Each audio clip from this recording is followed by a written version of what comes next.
untuk diskusi. Silakan yang mau bertanya. Kelompok Silakan. 3 langsung pimpin ya. Izin bertanya. Mungkin bisa disebutkan nama dan NIM. Sebelumnya, perkenalkan, nama saya Ibu Bali Purnayasa dengan NIM 091. Saya ingin bertanya, tadi kan sudah dijelaskan bentuk-bentuk organisasi, seperti organisasi fungsional, organisasi proyek murni, dan organisasi matriks. Dari bentuk-bentuk umum organisasi tersebut, yang manakah paling efektif untuk digunakan suatu proyek jika ditinjau dari kelebihan dan kekurangan yang tadi dipaparkan dari PPT? Terima kasih. Baik, terima kasih atas pertanyaannya. Selanjutnya kami buka untuk 2 penanya lainnya, bisa langsung unmute. Izin bertanya. Silakan. Sebelumnya perkenalkan, nama saya Yogi Septiadi dengan NIM akhir 105. Tadi ada disebutkan pada organisasi proyek fungsional itu dibagi menjadi berbagai Kelompok berapa, Dek? kelompok 2, Bu. Ya, sebutkan kelompok, NIM, baru nama ya. Silakan. Perkenalkan, nama saya Yogi Septiadi dari kelompok 2 dengan NIM akhir 105. Tadi ada disebutkan pada organisasi proyek fungsional itu dibagi menjadi berbagai departemen sesuai dengan fungsinya. Yang ingin saya tanyakan adalah pada Departemen Keuangan dan Produksi, apa saja langkah yang dapat diambil apabila kedua departemen tersebut mengalami masalah agar nantinya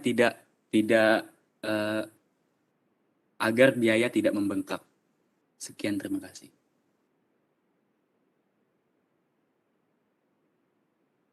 Baik, terima kasih kepada Yogi atas pertanyaannya. Selanjutnya untuk penanya ketiga. Izin bertanya. Silakan. Perkenalkan, saya Anak Bung Sutra Narakusuma dari kelompok 6 dengan akhiran NIM 116. Jadi pertanyaan saya, di dalam organisasi dan juga stakeholder ataupun selama perjalannya proyek konstruksi itu, kan pasti saja ada konflik ataupun permasalahan yang terjadi. Entah itu perbedaan pendapat dalam pengambilan keputusan dan sebagainya. Nah, jadi faktor-faktor apa saja yang menjadi akibat dari konflik-konflik tersebut dan cara menangani dari konflik itu bagaimana? Terima kasih.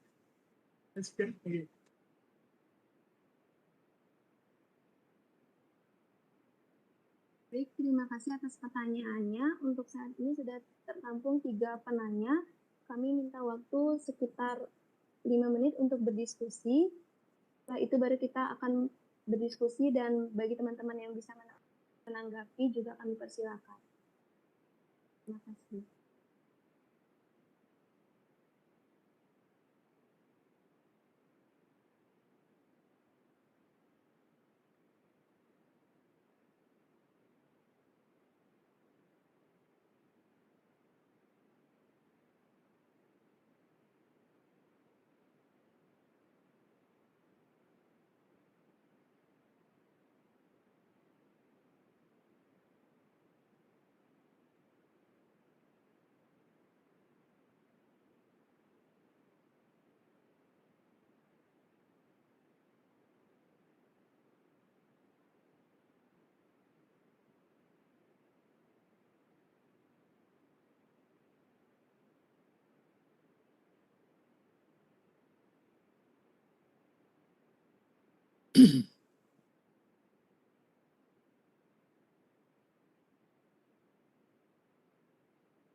Kelompok 3.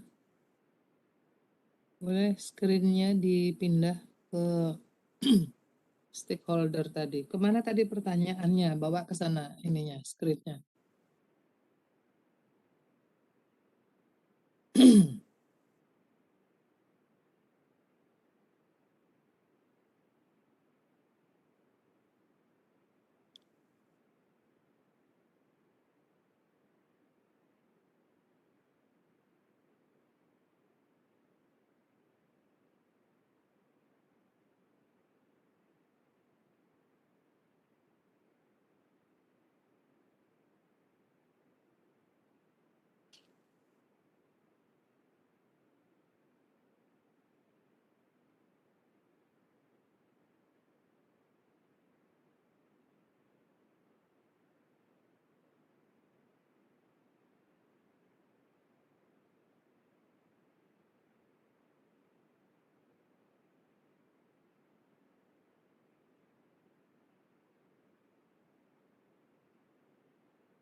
Izin menjawab untuk pertanyaan pertama terkait dari 3 bentuk organisasi tersebut yang paling efektif digunakan suatu proyek jika ditinjau dari kelebihan dan kekurangan masing-masing.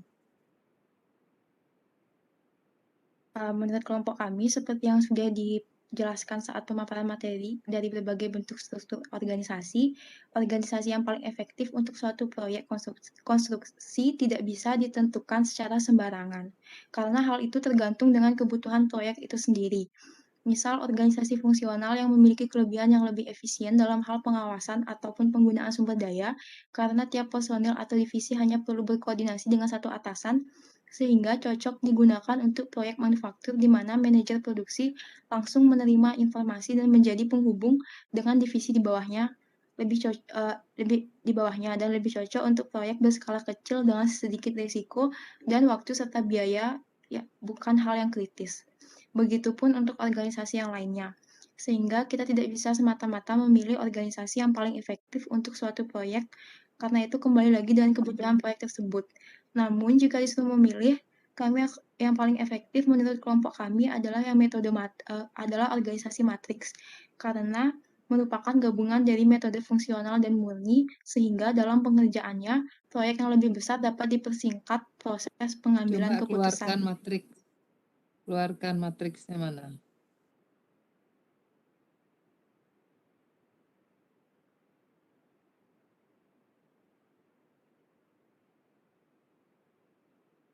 Oke, boleh bercerita dari sini. Kenapa kamu memilih di organisasi matriks? Baik, Bu. Kenapa kami memilih organisasi matriks? Karena merupakan gabungan dari organisasi murni dan fungsional, di mana dia tetap berhubungan dengan organisasi induk, sehingga dalam pengerjaan proyek yang lebih besar, prosesnya dapat dipersingkat, proses pengambilan keputusan tetap dapat dipersingkat. Namun tetap adanya spesialisasi pihak-pihak yang bertanggung jawab pada unit fungsional. Kira-kira proyek apa yang bisa dipakai dengan organisasi matriks?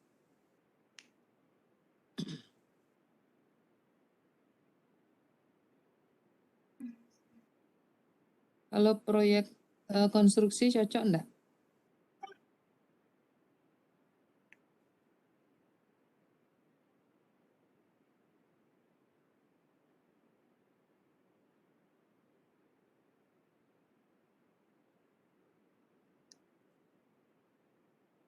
Mungkin untuk proyek yang jalannya bersamaan, Bu.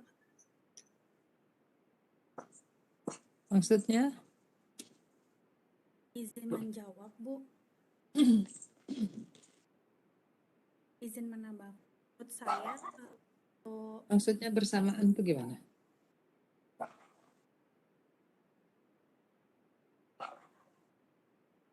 Izin menjawab, Bu. Silakan. Untuk Di proyek menurut saya kurang cocok, Bu, karena dia punya 2 manajer atau atasan. Jadi, kemungkinan besar bisa, bertabrakan gitu, Bu. Bertabrakan dengan apa? Dengan instruksi semisal, manajer 1 suruh instruksi A, sedangkan manajer yang satuan lagi punya instruksi yang berbeda lagi. Jadi, staf atau bawahannya itu bisa bingung, Bu.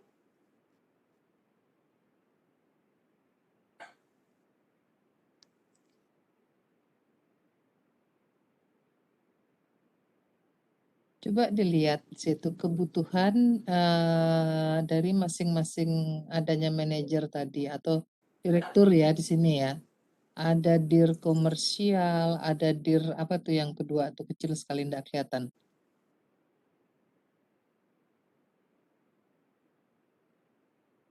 Yang kedua nih direktur apa nih? Customer. Halo, kelompok 3 Konsumer, mana Bu. nih? Coba diperbesar. Ah? Konsumer, Bu. Konsumen. Konsumen atau customer? Tulisannya nih.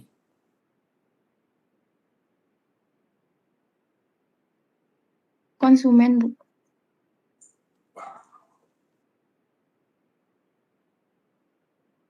Konsumen. Oke, terus ada apa lagi itu?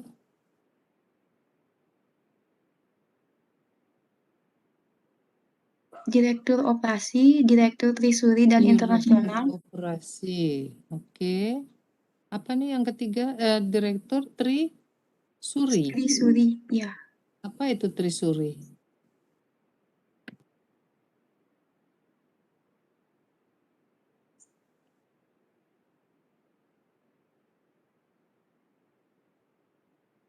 Apa itu Trisuri?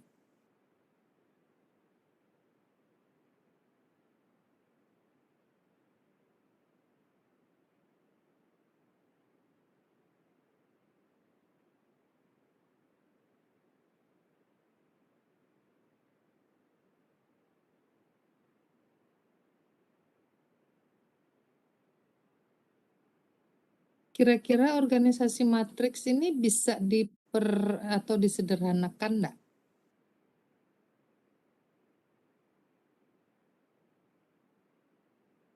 Ya ini kan perusahaan sebetulnya ya. Atau mungkin proyek kalau di BUMN itu oke ya. Dia bisa menggunakan struktur organisasi ini, matriks ini nanti. Direktur ini bisa menjadi bagian dari proyek A, proyek B. Ya, jadi PM-nya di sini ya. Project manajernya dari direktur utama ini bisa menjadi sebetulnya kan ini penulisan direktur ini kan kebutuhan dari organisasi itu sendiri ya. Di root ini mungkin nanti akan membawahi project manager ya. Project manager itu akan membawahi project lagi, project A, project B, project C. Baru di bawah project itu akan membawahi lagi masing-masing project A, B, C itu akan ada manajer-manajernya atau set manager ya. Jadi ada istilah-istilah khusus. Ini kan masih bicara umum ya ini ya. Ya, struktur organisasi matriks ini sudah berbicara skup yang besar ya. Semua masuk. Jadi biasanya kalau BUMN itu dia akan seperti misalnya Utama Karya itu ya, Waskita Karya itu sudah ada direktur utamanya di sana. Dia akan membawahi PM ya, jadi direktur komersial, direktur konsumer ini bisa diposisikan sebagai PM ya, project manager 1, project manager 2 dan seterusnya. Atau di atas ini juga bisa berfungsi sebagai project manager yang direktur utama ini. Dia akan membawahi set manager Yang merah-merah ini ya bisa difungsikan sebagai set manager. Ya, di dalamnya nanti akan ada divisi-divisi. Nah, itu ya. Jadi jangan terpaku dengan apa yang tertulis di sini. Bisa difungsikan sesuai dengan kebutuhan dari proyeknya nanti. Ya, bentuknya bisa digunakan seperti ini. Ya, untuk organisasi matriks ini. Yang paling utama dari organisasi matriks ini apa sebenarnya?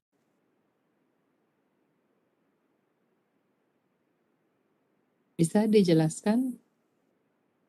Yang paling utama. Coba kamu lihat yang di atasnya kan? Yang di atasnya itu kan lebih simpel lagi. Jadi dia langsung presdirnya ya membawahi manajer departemen teknis, produksi. Nah, kalau bicara nah ini ada manajer project A, project B. Nah, ini site manager gitu ya. Itu. Jadi bisa difungsikan sesuai dengan kebutuhannya. Nah, bentuknya ini yang sebagai dasar dengan apa yang dibutuhkan tadi. Itu. Coba apa organisasi matriks ini apa sebetulnya? Yang membedakan dengan dua bentuk organisasi yang ada di atas tadi. Ada fungsional dan ada organisasi murni tadi. Ya, ini basicnya kan fungsional ini sebetulnya ya. Ada general manager, di bawahnya ada divisi keuangan, divisi produksi. Ya, kemudian di bawah dari produksi ada PPIC-nya, ada quality control-nya karena dia produksi ya.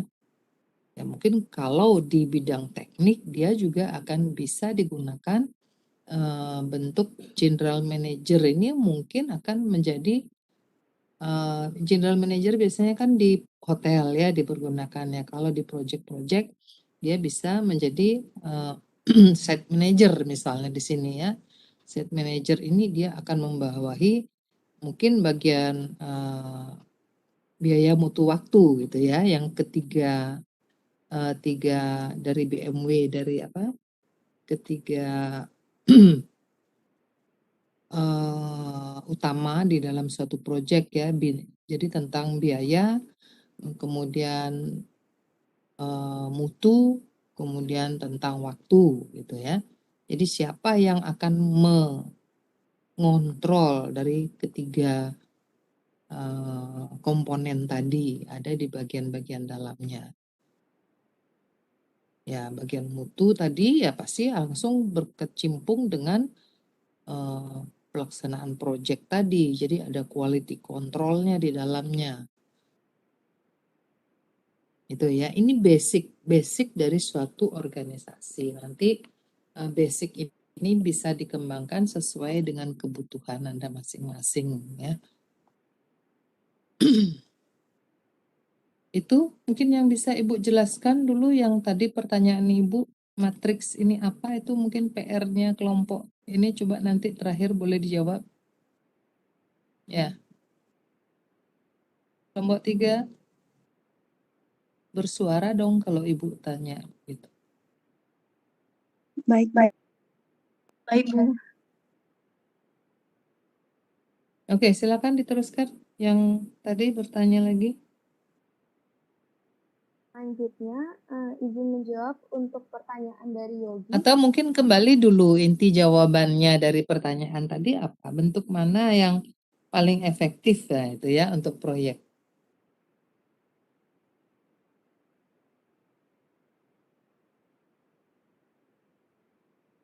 Tadi sebetulnya sudah dijawab, cuman ditegaskan lagi coba.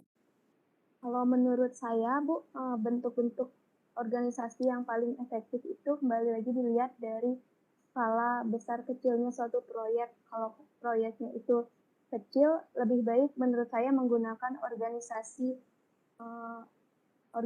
yang pertama, yaitu organisasi fungsional, di mana sehingga nanti para divisi setiap divisi itu lebih mudah alur komunikasinya langsung kepada manajer proyeknya. Sedangkan kalau kalau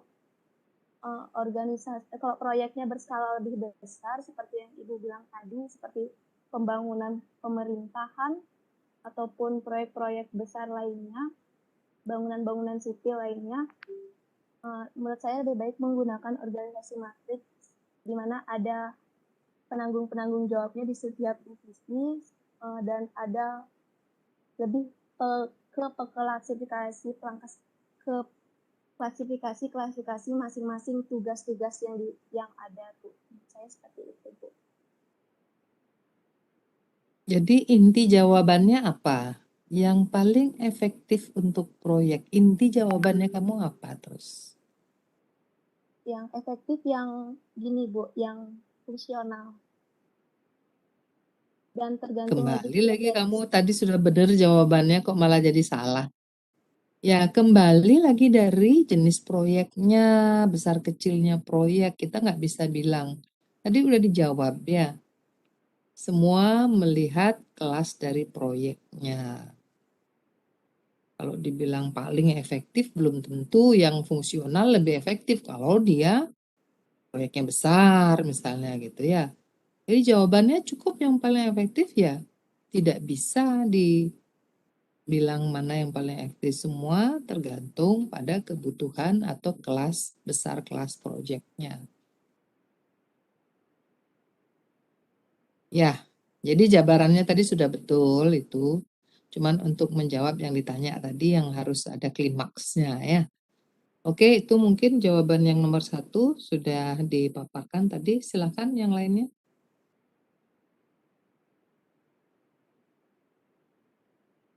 Ada 2 pertanyaan lagi di situ.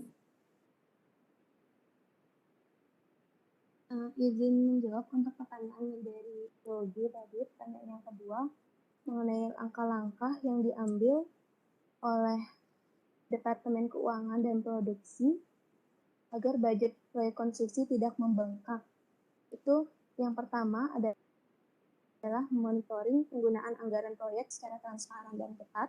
Kegiatannya dalam hal ini dilakukan dengan menyesuaikan anggaran tiap unit kerja untuk tiap budget awal proyek. Sistem pelaporan budget proyek yang direalisasikan di lapangan perlu dimonitor dengan ketat dengan tujuan memperkecil cash overrun atau pembengkakan dalam satu proyek. Yang kedua, dengan melakukan kontrol rencana, proyek, dan realisasi secara real time. Tanpa adanya monitoring yang real time, unit kerja yang melenceng perlu tidak dapat direspon secara cepat sehingga dapat menyebabkan pengerjaan berulang. Kemudian yang ketiga, beralih ke integrated cloud untuk mengumpulkan dan menampilkan report. Dengan pengembangan teknologi di era sekarang ini, penerapan sistem online cloud akan sangat efisien. Selain itu, memangkas waktu dan harga, sistem cloud yang terintegrasi juga dapat memudahkan manajer proyek dan pemilik proyek dalam melakukan screening dalam data proyek yang lebih efisien. Kemudian yang keempat adalah efisiensi penggunaan sumber daya manusia dan operasional proyek. Karena seringkali dalam proses merekrut sumber daya alam atau tenaga kerja dalam jumlah yang besar, yang sebetulnya tidak terlalu dibutuhkan sehingga memakan banyak biaya. Sekian jawaban dari kelompok kami. Mungkin dari teman-teman kalau ada yang ingin menambahkan.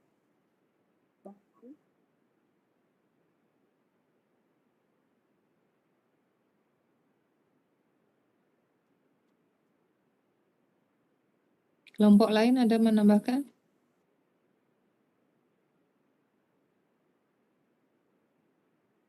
Yang bertanya sekarang Ibu tanya. Yang bertanya tadi siapa?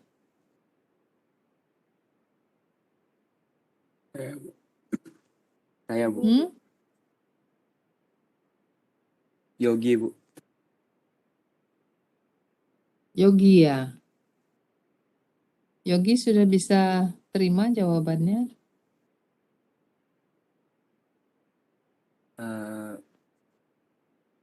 lumayan, Bu. Kok lumayan?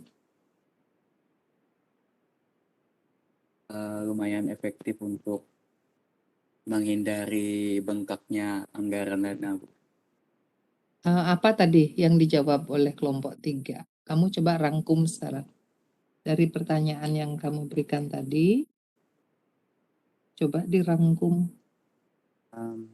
Yang saya tanya itu kan tadi untuk menghindari kebengkakan dana, departemen keuangan sama departemen produksi apa saja yang harus dilakukan. Dari Terus? jawabannya kelompok 3 tadi, seingat saya itu ada beberapa hal yang dapat dilakukan. Itu tuh seperti monitoring anggaran proyek. Itu nanti di dalam proyeknya ada kesesuaian pengeluaran anggaran di tiap-tiap unit kerja. Terus yang kedua ada, kalau nggak salah, kontrol rencana proyek dan penrealisasiannya itu harus secara real time. Untuk manajemen proyek nantinya tentunya akan berguna, itu akan melakukan kontrol terhadap rencana di awal proyek dengan realisasinya yang terjadi di lapangan. Kemudian dari kelompok 3 tadi juga ada jawab ke beralih ke integrated cloud untuk mengumpulkan dan menampilkan report atau laporan. Kemudian dapat juga dilakukan efisiensi dengan penggunaan sumber daya manusia dan operasional proyek. Itu nanti di dalamnya itu ada indikator yang menyerap anggaran proyek dalam jumlah yang lumayan besar. Itu tuh salah satunya sumber daya manusia. Segitu saja yang saya ketahui, Bu. Nah, itu dari jawaban itu sudah terjawab enggak yang Anda tanyakan? Sudah bisa terjawab. Sudah ya? Oke, pada intinya tadi pertanyaannya adalah bagaimana menangani ya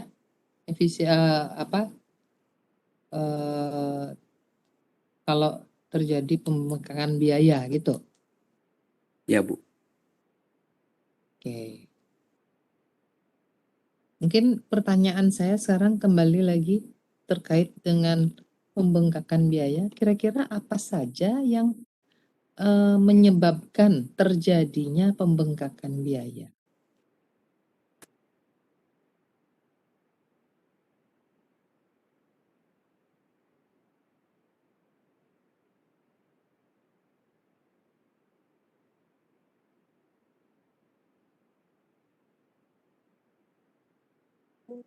Izin menjawab, Bu.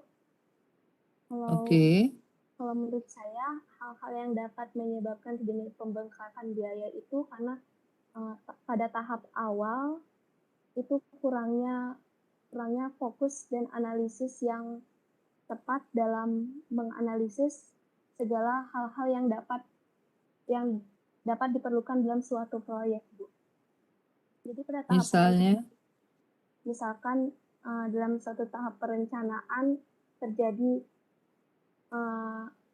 bahan bangunan konstruksi yang A itu tidak diperlukan, tapi dimasukkan ke dalam anggaran. Seharusnya itu bisa diminimalkan.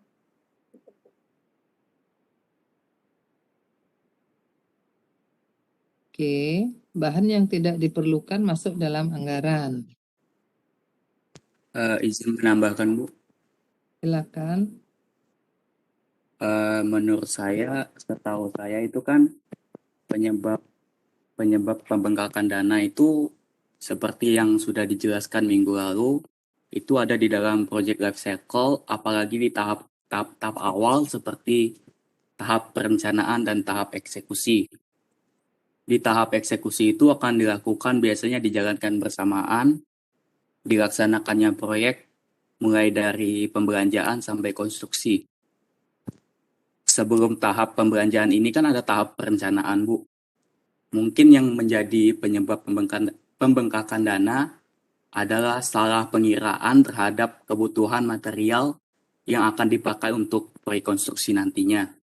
Sehingga kesalahan ini dapat menyebabkan kebengkakan dana, dan masih ada penyebab lainnya seperti penggunaan material yang salah, itu akan merugikan sekali dan akan menambah pembengkakan dana nantinya, Bu. Sekian, terima kasih. Oke, itu ada di pihak konsultan atau di pihak kontraktor? Kalau saya dari pihak konsultan. Konsultan. Terus, Ya, kenapa kontraktornya kok mau? maksudnya, Bu? Kalau itu ada di pihak konsultan, konsultan itu kan perencana. Ya, Ya, Bu. kontraktor itu kan eksekusi, dia yang melaksanakan.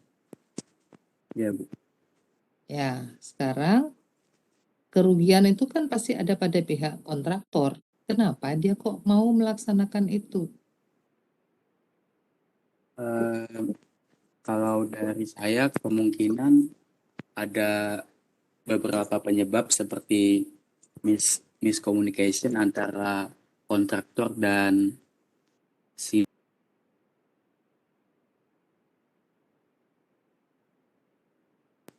pada tahap perencanaan itu ada salah pengiraan terhadap penggunaan materialnya, Bu. Oke, sekarang begini, kalau pada perencanaan ada kesalahan perkiraan terhadap material, ya, pada saat kontraktor mengajukan penawaran lelang, seharusnya dia sudah melakukan investigasi terhadap itu, ya.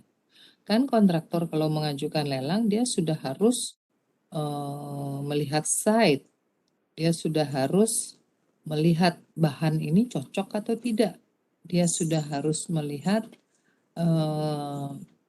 hal-hal yang diperlukan lah ya. Itu ada di kesalahannya ada di mana? Di konsultan atau di kontraktor?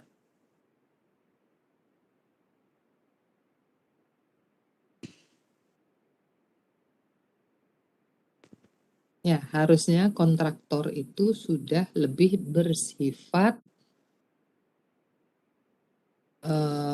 lebih detail.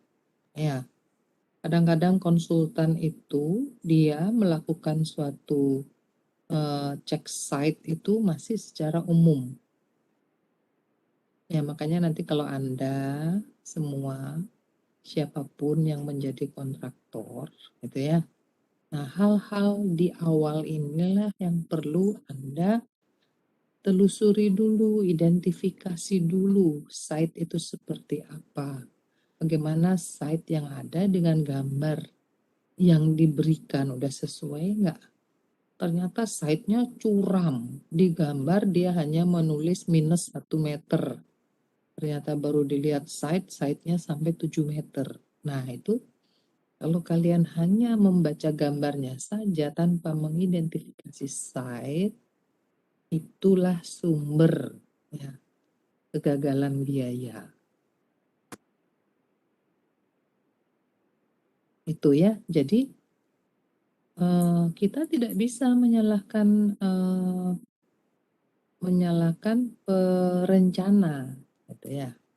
Jadi kontraktor ini harus jeli, dia harus detail. Ya, jadi kalau dilihat keuntungan memang kontraktor yang memiliki keuntungan yang besar, tapi memiliki risiko yang paling besar juga. Itu ya, kalau dia untung memang untung beneran, kalau dia nggak bener ya buntung gitu ya. Jadi untung atau buntung gitu dia ya. Tuh, makanya seorang kontraktor itu butuh satu detail di dalam identifikasi awal dari suatu proyek. Jadi jangan terima gambar ongkang-ongkang kaki di rumah ya. Bisa dihitung di belakang meja, 2 kali 2 dapat 4 luasnya ya. Kemudian 2 kali 2 dikalikan tingginya 1,5 meter, oh dapat volumenya. Nggak begitu gitu ya. Semua kembali lagi harus dicek, recheck itu harus kuat di site. Nah, belum lagi nanti tau-taunya kontur atau mungkin struktur tanahnya. Fondasi yang direncanakan oleh pihak perencana nggak sesuai dengan struktur tanah yang ada. Apa kamu terima aja? Ya, dipakai fondasi pasangan batu kali. Ternyata di situ daerahnya berair, sumber air tinggi, atau mungkin tanahnya berlumpur. Kan nggak cocok fondasi yang harus kamu pakai nanti. Itu ya, jadi harus dilakukan identifikasi awal yang sangat detail. Ya, itu ujung tombaknya kontraktor untuk bekerja. Ya, sehingga di dalam menghitung kebutuhan tadi untuk mengajukan pelelangan, penawaran sudah sesuai dengan kebutuhannya. Jadi RAP yang dibuat itu memang betul-betul sudah berdasarkan identifikasi yang sangat detail, gitu ya. Itu mungkin yang bisa Ibu jelaskan untuk pengalaman di lapangan ya. Jadi nggak bisa kita cuman duduk di meja aja, tentunya untuk menghitung itu kita harus tahu site itu seperti apa. Ya, apa-apa saja yang ada di sana. Atau ada pohon besar. Di dalam gambarnya itu pondasi, dia harus menggali. Ini harus digali, harus menggunakan mesin atau alat berat. Nah, sementara kamu enggak ada menawar itu. Karena keteledorannya kamu cuma main hitung aja dari gambar. Dipikir sudah tanah siap. Itu ya. Jadi identifikasi site itu ujung tombak di dalam keuntungan atau kebuntungan dari suatu proyek ya. Oke, itu mungkin dulu yang bisa Ibu tambahkan. Silakan kelompok 3 diselesaikan dulu pertanyaannya. Baik, untuk pertanyaan selanjutnya itu dari Nara, yaitu faktor apa saja yang dapat memicu konflik dan cara penanganannya.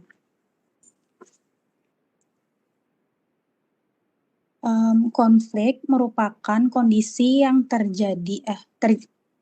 konflik merupakan kondisi terjadinya ketidakcocokan antar nilai atau tujuan-tujuan yang ingin dicapai. Beberapa faktor munculnya konflik ya dalam konstruksi, yaitu yang pertama ada kondisi kontrak, di mana contohnya seperti kurangnya kesempurnaan dalam dokumen kontrak, terus kegagalan dalam pembayaran, dan kondisi psikologi orang dalam proyek konstruksi. Yang kedua, gambar desain yang tidak lengkap.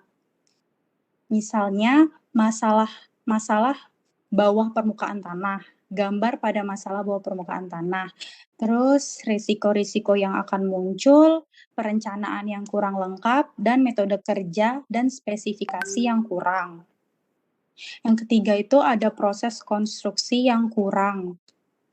Dan yang terakhir, waktu. Ada untuk penanganannya itu ada beberapa yang dapat dilakukan, yaitu yang pertama, memaksakan kehendak atau forcing, yaitu memaksakan kehendak atau pandangan dari satu pihak kepada pihak lain yang sedang terlibat konflik, di mana saat forcing ada pihak yang menang dan ada pihak yang kalah.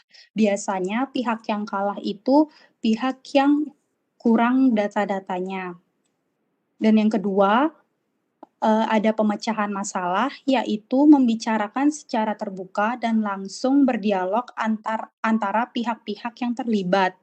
Jadi dalam hal ini terlebih dahulu didefinisikan apa saja yang menjadi konflik, mencari dan mengumpulkan informasi, sebab-sebab terjadinya konflik, dan menganalisis berbagai alternatif yang dipandang paling baik. Yang ketiga ada memberi dan menerima, di mana kedua belah pihak telah memikirkan berbagai alternatif, memberi dan menerima, dan mencari pemecahan yang sampai batas-batas tertentu dapat diterima oleh kedua pihak. Dan yang keempat, menarik diri, di mana seseorang tersebut menghindari terjadinya ketidakcocokan dalam saat-saat tertentu. Yang kelima yaitu mendinginkan suasana. Hal ini dilakukan dengan cara menekankan aspek yang positif atau dari sudut pandang kepentingan bersama. Dari sebagian isu yang menjadi sumber konflik dan menomorduakan atau mengesampingkan sementara perbedaan pendapat bagian isu yang lain. Sekian dari saya, mungkin ada yang mau menambahkan?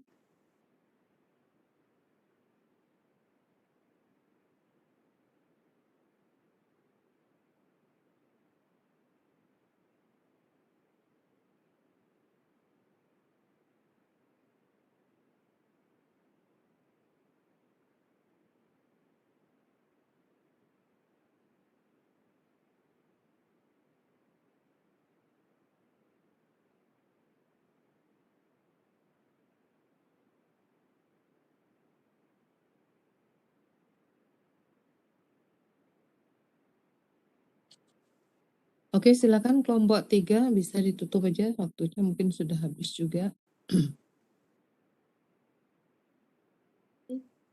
Demikian presentasi dan diskusi dari pertemuan kuliah pada hari ini. Saya mewakili kelompok 3, mohon maaf bila ada kesalahan kata maupun pengucapan, yang baik yang disengaja maupun tidak. Akhir kata, selamat sore dan terima kasih atas perhatiannya. Oke, terima kasih kelompok 3, boleh diberikan aplaus dulu untuk presentasinya hari ini, ya, dengan diskusinya juga sudah berjalan dengan baik. Baik, untuk selanjutnya minggu depan kita akan masuk ke WBS ya, jadi project scheduling proses aktivitas network ya untuk WBS, jadi work break structure ya. Jadi breakdown dari suatu project. Nah, kita sudah mempelajari organisasi dan stakeholder tadi, kebutuhan-kebutuhan dalam suatu project ya. Kemudian ketergantungan, keterkaitan dari stakeholder yang ada, dan juga kebutuhan struktur yang diperlukan dari dalam suatu project ya. Jadi semua itu dari bentuk dan jenis tadi bisa dipelajari lagi ya. Kira-kira dengan proyek saya yang besarnya sekian, mungkin tidak selalu bisa dinilai dengan nilai proyeknya ya, tapi bagaimana tingkat kesulitan atau mungkin tingkat kebutuhan dari suatu proyek tadi itu juga bisa mempengaruhi pemilihan bentuk dari struktur organisasi yang diperlukan ya, yang cocok dipakai di proyek tersebut.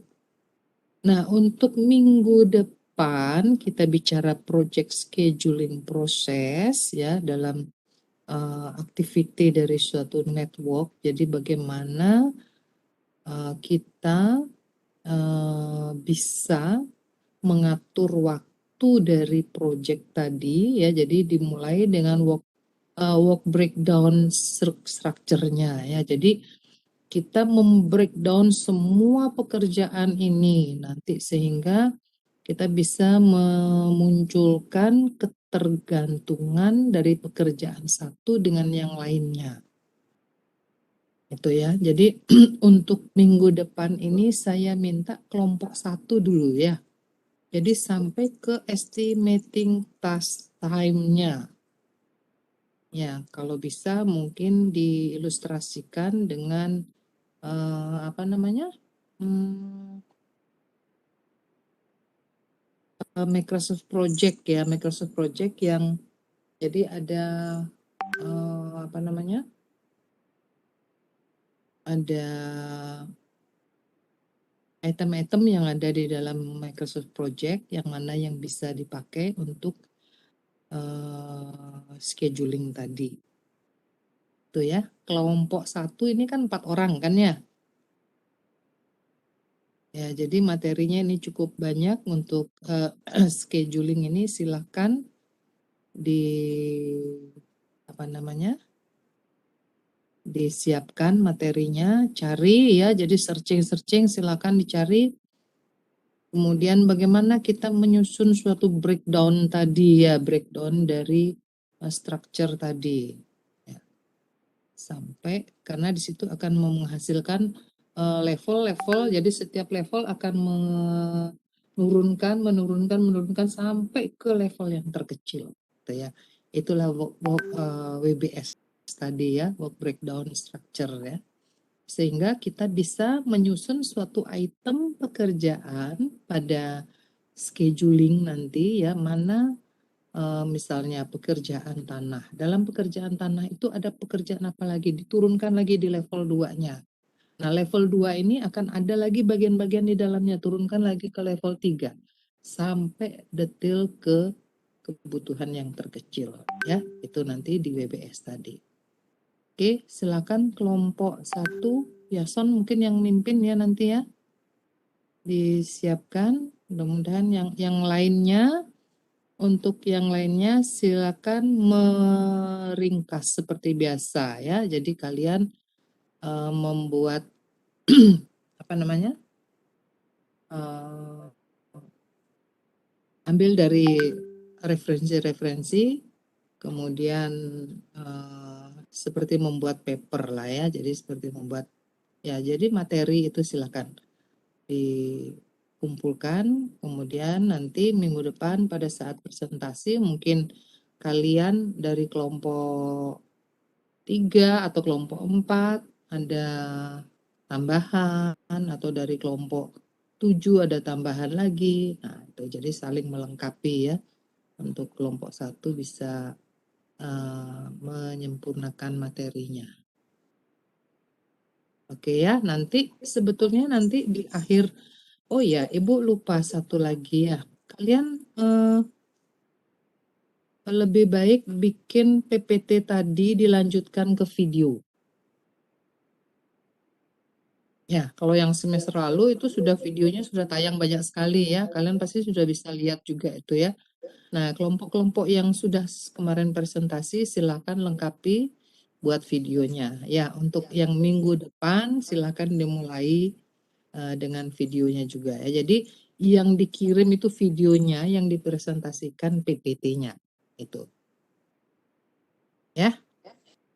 Oke, kelompok 1 siap ya? Permisi Bu, izin bertanya. Silakan. Berhubung minggu depan kan itu hari raya Bu ya. Jadi hari raya resumnya apa? kelompok lain ini dikumpulnya kapan Bu? Hari raya apa minggu depan? Nyepi. Tanggal 3 Bu ya. Pas hari Nyepi ya? Ya Bu. Oh gitu. Kita cari hari dong. Yang ininya tetap dikumpul tanggal 2 berarti. Hari H-1 dikumpul. Ya, nanti presentasinya kita cari waktu ya mungkin di minggu depannya aja nggak apa-apa. Oh, tetap dikumpul di tanggal 2 sore Bu, begitu? Ya, H-1 ya. Presentasinya nanti kita harusnya cari pengganti. Sebentar dulu. Hari Kamis itu kamu lihat nggak Yasen di ininya? Di apa namanya? Di kalender akademiknya? Tunggu Bu, saya buka dulu. Ada nggak kamu? Nggak ada Bu.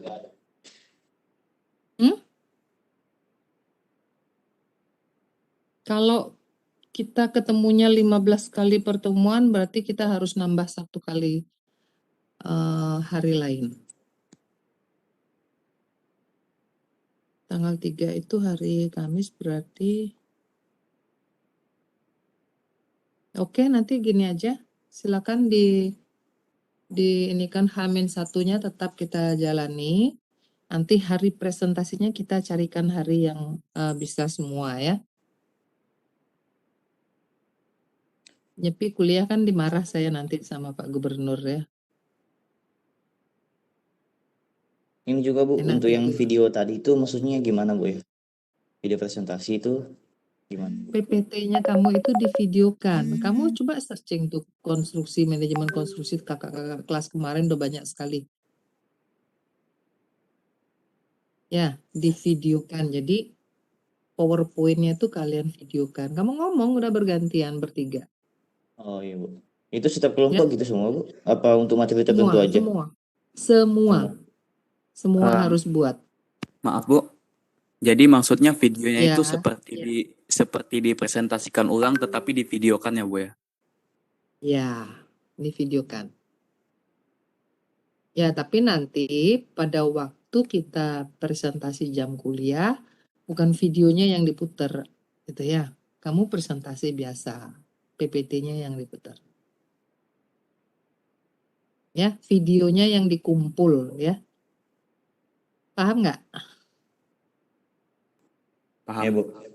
Paham, Oke. Bu.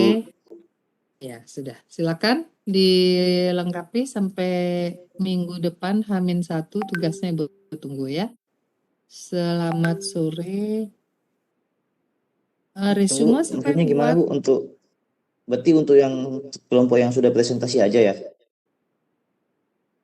untuk semua nanti presentasi Ya. H-1 itu sudah nyerahkan video. Oh iya Bu. Jadi bukan cuman Word-nya aja berarti sekarang? Enggak. Ya, jadi Terus untuk yang video kelompok itu yang sudah sebetulnya presentasi Bu, keluaran. sama juga? Hah? Kenapa? Kelompok yang sudah presentasi minggu depan Sama, juga Bu ya? bikin video. Bikin video. Kelompok yang sudah 2 presentasi, 2 kelompok ya. 2 kelompok yang sudah presentasi, lengkapi buat video presentasi. Ya. Ya Bu. Oke, sampai H-1, selamat hari nyepi. Kalau gitu nanti nggak ketemu lagi kita tanggal 3. Ibu belum ngecek kalender soalnya. Makasih ya Son, sudah diingatkan. Ya Bu. Berarti Oke, kami juga sampai kelompok 1 itu tanggal 2 juga kumpul video ya dong Bu ya? ya. Oh, mungkin videonya bolehlah dimundur, tapi tugas yang hari ini oke, PPT-nya yang kelompok 1 Ibu kasih kelonggaran, videonya boleh setelah nyepi. Ya mungkin kamu pas hari nyepi mau bikin video silakan ya. Tapi PPT-nya yang kamu H-1 sudah dikasih ya. Jadi ada 3 Word, PPT dan video ya. Oke. Sudah ya Son? Ya nanti kalau masih bingung WA Ibu ya. Yuk, terima kasih Bu. Oke, selamat sore semuanya. Ibu tutup ya. Permisi Bu, mau bertanya. Ya. Kalau untuk videonya, semisal waktu kita presentasi di kelas ini langsung sambilan direkam itu apa boleh ya Bu? Takutnya suara tidak bagus. Oh gitu. Ya, jadi usahakan buat video tuh suaranya terdengar ya. Nah, pada waktu kamu menjelaskan, kamu kan kursornya harus kamu mainkan ya. Ini yang mana kaitannya ini sama ini yang mana. Itu kamu coba deh dilihat video-video presentasi itu seperti apa. Ya, bikin yang terbaik. Ya baik. Ya. Terima kasih Bu. Oke, nanti mungkin ada finalis juara video terbaik nanti Ibu kasih di akhir kuliah. Oke, selamat sore Ibu tutup roomnya ya.